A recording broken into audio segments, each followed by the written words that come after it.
thought I'd make a video about this because Empire Windrush is basically one of the biggest lies of our generation, or of multiple generations, and we told this story about Empire Windrush and what happened and why it happened, and it's all just complete lies. So basically I'm going to dismantle the lies of Empire Windrush in this video. So let's begin by clarifying what the mainstream narrative tells us about Empire Windrush. So Empire Windrush was a ship that came to England in 1948, June of 1948, and it's basically the start of mass immigration to Britain. So it's the first shipload of people, and many more shiploads came over in subsequent years, but it's the first shipload of people who were immigrants from the Caribbean. And that was added on and increased year on year. And people will quote Empire Windrush as being the start of mass immigration. Obviously, throughout history of Britain, we've had very, very, very small amounts of people who've come to the country, usually other Europeans. But Empire Windrush is celebrated for being the start of diversity and immigration and all this kind of stuff.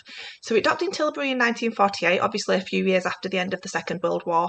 And we're taught because our country was ruined, or places in our country were ruined because of us being bombed by the Germans, and around 450,000 civilians and military personnel who were British died during the Second World War, including, on top of that, an additional 300,000 injuries of military personnel. So we're told because we had a lack of manpower and we had countries that needed rebuilding because of the bombings, we purposely invited immigrants to come to our country and work for us because we needed the manpower after the war and we needed them to help rebuild our country. That's the narrative that we're told today. However, this is completely false, and I'm going to dismantle it in this video. Let's start by talking about Clement Attlee. So Clement Attlee was the leader of the Labour Party, and he was the Prime Minister at the time. And when he first learned that these immigrants were coming to Britain, he actually had no idea about it. He was surprised. So you would think that if they were invited by the government, that the Prime Minister might know something about it. But he didn't know, and he actually found out that these immigrants were coming to Britain in the form of a telegram which was titled Jamaican Workers for the United Kingdom. And this telegram arrived on the 11th of May 1948 from the acting governor of Jamaica, and this is what the telegram said. I regret to inform you that more than 350 troop deck passengers by Empire Windrush have been booked by men who hope to find employment in the United Kingdom, and that it is likely that this number will be increased by another 100 before the vessel leaves. Most of them have no particular skill, and few will have more than a few pounds on their arrival. So news of these immigrants coming to Britain began circulating through the British press and also through the government as well. And nobody was more surprised that these immigrants were coming to Britain than George Isaacs, who at the time was part of the Labour government, and he was the Minister of Labour and National Service. So again, you'd think that the guy who was in charge of Labour and National Service, basically work for the country, if he was inviting people to work, you'd think that he knew about it. So this was reported by the Daily Express on the 9th of June 1948, and they wrote an article called 500 Men in a Boat Worry Mr. Isaacs. So this is what the article said. A shipload of worry for Mr. George Isaacs, Minister of Labour, will arrive at Tilbury on Saturday this week.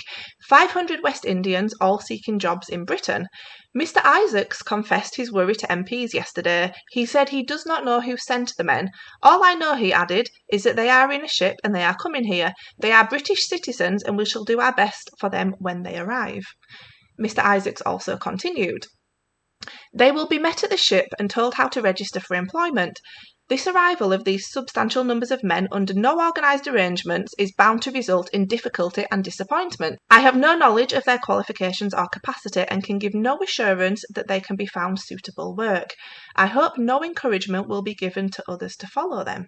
So as I said, that was posted in the Daily Express from Wednesday, the 9th of June 1948. So confusion and worry regarding the arrival of 492 immigrants into Britain was the general consensus of the government at the time. And there's actually an internal Ministry of Labour memo from the 19th of June 1948 that said, a political problem has been created to the embarrassment of the government and of our minister in particular. Again, the story was circulated by the press at the time, the British press at the time, and they described the immigrants as unwanted people, and they described the situation as a new problem. So it's hardly the narrative that we're told today, as in they were a solution and they came to help our country. At the time, they were described by the government and the press as a problem. So some of the ministers at the time floated the idea of repatriation, sending them back home. However, Clement Attlee refused this.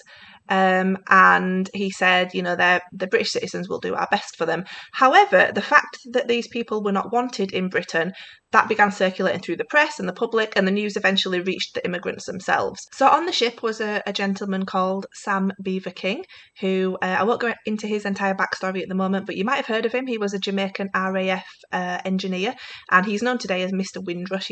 He's one of the very famous immigrants that came over, and he was on the ship, and he'd heard, along with the other people, that they unfortunately were not wanted in Britain. So this is a quote from Sam Beaver King in Tony Sewell's 1998 book, Keep on Moving, the Windrush Legacy.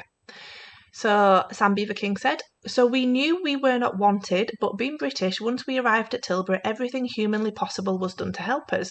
For those who had nowhere to go, the deep air-raid shelter at Clapham Common was made available for accommodation, and the authorities helped in finding work." So again, we're told that they were invited here to work, but it was actually a case of, okay, damn, these people are here, we're going to have to find them work. Completely different to what we're told today. So for those immigrants that arrived at Clapham Common, they were met by the local mayor and also 3 MPs, including Labour's MP for Malden, and he advised the men to try and stand on your own feet as soon as you can. So while the mainstream narrative teaches today that the Windrush generation were invited to Britain by our government to rebuild our country after the war, it was just not the case at all. Obviously, with the evidence that I've provided just then, and I will cite everything in the description below, the government had no idea that these people were coming, and they had no idea that these people would be found work. In addition, they said publicly at the time to the press and also in internal Labour Party documents that they hoped that no more immigrants would come to Britain. So it begs the question, who invited them and why? Well, we actually have 3 separate parties who were responsible for this. And the first party, again, I'm going to read some things out, so apology for looking at my screen. But the first party who was responsible for this is a Jamaican newspaper, which it was actually Jamaica's biggest newspaper. It was called the Daily Gleaner. In 1992, it actually changed its name just to the Gleaner. But this newspaper is part of the Gleaner Company, which is a company that was founded by 2 Jewish brothers called Jacob and Joshua Cordova, and it was founded in 1834. So in the Daily Gleaner, it advertised for 300 one-way tickets to Britain for the price of £28 and 10 shillings each. So that's a figure equivalent to around £1,000 today. And queues formed for a chance to come to Britain. And the tickets were just instantly sold out. At the time, there'd actually been a hurricane in Jamaica, which had totally destroyed a lot of the country, and because of this, unemployment in Jamaica was very, very high. It was at around 25%. So lots of people in Jamaica jumped at the chance to move to Britain in order to improve their lives, because they couldn't get a job in Jamaica, they were struggling. So they were like, I'm going to take this opportunity, I want to come to Britain. So first of all, we have the Daily Gleaner as the first guilty party. Now, the advert had been placed by the owners of the Empire Windrush. So there we have the second guilty party, the owners of the Empire Windrush themselves, and they had sought permission from the Ministry of Transport to offer berths commercially. So we have the British government, so the British Transport, not the Prime Minister or not the Minister of Labour, but somebody in the British Transport. We have the owners of the Empire Windrush, and we have the Daily Gleaner. So that hurricane that I mentioned earlier, almost 4 years later, the Empire Windrush was due to collect 60 West Indian Royal Air Force servicemen from Jamaica and bring them to Britain. And the ship's capacity was 600, but they only had 300 people on the ship. So as discussed, the ship's owners, the owners of the Empire Windrush, acquired permission from the Ministry of Transport to fill those remaining 300 places, and they did that for a commercial profit. Working for the Ministry of Transport at that time was a gentleman named Harry Lewis Nathan, who was a Jewish politician, and he was actually a distant relative of the owners of the New Zealand Shipping Company. So there's a connection there between the Ministry of Transport and the owners of the Empire Windrush. In 1974, there was a book released by Daniel Lawrence called Black Migrants, White Natives, A Study of Race Relations in Nottingham. And in this book, it's very interesting because it includes a number of interviews with the migrants who came over at their time. Here is a quote from one of the migrants. "Well, I just felt I'd have a better chance of improving myself if I left Jamaica." Here is another quote from one of the migrants. Well, I left Jamaica because I saw the advertisements in the Gleaner. I left to better my position. That was the chief reason. So again, I'm going to keep going back to the start, this mainstream narrative that we're told that these people were invited here because we needed them. In reality, it was actually these people came here because they wanted to improve their own lives, and because these three guilty parties that I mentioned earlier were able to operate this for a commercial profit. There's a couple of things I'd like to go over as well. One of the things is the £10 Poms scheme, and this is something that we should also consider when we're debunking the lies surrounding the Empire Windrush. So the £10 Poms scheme is basically a scheme that ran between 1947 and 1972, and during this time over 1.5 million British citizens migrated to Australia for the price of £10, and children under 19 travelled for free. So the usual cost of a ticket from Britain to Australia was approximately £120 at the time, but the Australian government subsidised £110 of the cost. So they wanted British people to go to Australia. And as I said, around 1.5 million British people went to Australia between the years of 1947 and 1972. So the migrants were required to stay in Australia for 2 years, otherwise they would have to pay back the cost of their ticket. But this was all part of Australia's Populate or Perish nation building initiative. So although during this period Britain was happy to accept immigrants of any race, Australia wanted British immigrants because they wanted people who were very culturally and ethnically similar to the people who were in Australia at the time. So the £10 Pom scheme was funded by the Australian and the British government. So why, at the time when we're so desperate for manpower that we're having to import people from all over the world, are we shipping out people to Australia at the same time? It doesn't make sense. And I've actually looked at the figures. So as I said, between those years when we had the £10 Pom scheme, 1947 to 1972, around 1.5 million British people went to Australia. So how many people did we import from other countries into Britain? So how many Commonwealth immigrants came to Britain during those years? Well, we can use the figures from the Home Office. So I'll get them up on the screen so that you can pause it and have a look at them in a bit more depth. However, between the years of 1955 and 1972, around 1.2 million people from the Commonwealth came to Britain. So slightly less than the 1.5 million, however, it's a few years less. So it's around the same amount of people from the Commonwealth who came to Britain as people from Britain who went to Australia. So again, it doesn't make sense. If we were desperate for manpower, why were we funding and advertising for British people to go to Australia and then literally replacing those people in terms of percentages with new people from the Commonwealth? It doesn't make sense for our government to be funding and advertising for skilled British people, people who fit into our country in an ethnic and cultural sense, for them to be leaving the country and at the same time needing to import unskilled workers from countries where people have widely different backgrounds to us. Doesn't make sense at all. Another piece of evidence that we can look at to debunk these lies is by comparing Britain and Japan at the time, because we're told loss of manpower, damage to the country, need to import immigrants. Well, Japan had it worse with both regards, so damage to the country and loss of manpower, and I have some more figures to share with you.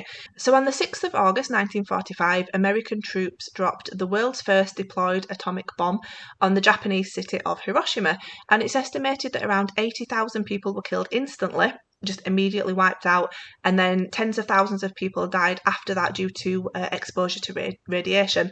When that bomb was dropped, 5 square miles of the city were completely obliterated, and then 3 days later a second bomb was dropped on Nagasaki, killing an estimated 40,000 people. It's estimated that up to 146,000 people were killed in Hiroshima and up to 80,000 people were killed in Nagasaki. Now, if we look at the total number of people who were killed in Japan in the Second World War, it's between 2.6 million and 3.1 million Japanese military personnel and civilians were killed in the Second World War. Japan had a total population of around 71 million during that period, so that means that around 3.7%, anywhere from 3.7% to 4.4% of the country's total population was wiped out. In comparison, in Britain, around 450,000 British people lost their lives. We had a population of around 47.7 million people, meaning that 0.94% of our total population was wiped out, so less than 1%. So 3.7 to 4.4% versus just under 1% for Britain. So Japan had a more severe manpower loss than Britain did at the time. Now, despite this, and despite two cities being completely wiped out by atomic bombs, Japan never needed to import immigrants to fill the labour shortages that they had. You could say that Japan was under occupation by the Allies at the time, and they received funding from America, some in the sense that it was grants and some in the sense that it was loaned. However, it doesn't matter because this is not an argument about government, it's not an argument about funding, it's an argument about manpower. And Japan, it was the Japanese people themselves that rebuilt their countries. I mean, Japan today is still around 97, 98% ethnically Japanese. So if Japan didn't need immigrants to rebuild the country, why did Britain? So I hope that I've demonstrated in this video that this lie that we're constantly told, this lie which is constantly given to us in order to advocate for and support mass immigration into Britain, it's just built on absolute nothing. And if you go back and read the newspaper articles and listen to the conversations that they were having in government at the time, it's just so easy to dismantle. And I'd like to finish by sharing some words from Winston Churchill. So towards the end of his second reign as Prime Minister, so that was 1951 to 1955, the increase in immigration to Britain was debated in Parliament, and there was an agenda item called coloured workers. And Churchill is quoted as saying, that the migrants are attracted by the welfare state. Public opinion in the UK won't tolerate it once it gets beyond certain limits. So the minutes were written in shorthand, but it also concluded that Churchill would like to study the possibility of a quota and the number of immigrants is not to be exceeded. So here we have the Prime Minister of the United Kingdom in 1954 suggesting that Britain's immigrants were attracted to our welfare state. And that's a far cry from the narrative that they were invited here because we needed them. So all this information that we have, Churchill saying in the 1950s that, so this was when immigration started to increase a little bit more. He was saying we need to stop this. The British public won't allow it. These people are attracted by the welfare state. And then we have the information from the press and the government at the time who were saying, don't know why they're here. Hope that no more will come. Don't know if we can find them jobs. Everything suggests, as cruel as it sounds, that these people were not needed and these people were not wanted. And I'd just like to clarify, I'm not blaming the immigrants themselves. It's on us for allowing this to happen. And that first wave of immigrants who came on Empire Windrush did work and they did find jobs. I'm not saying I agree with it because I don't agree with British people being demographically replaced in Britain.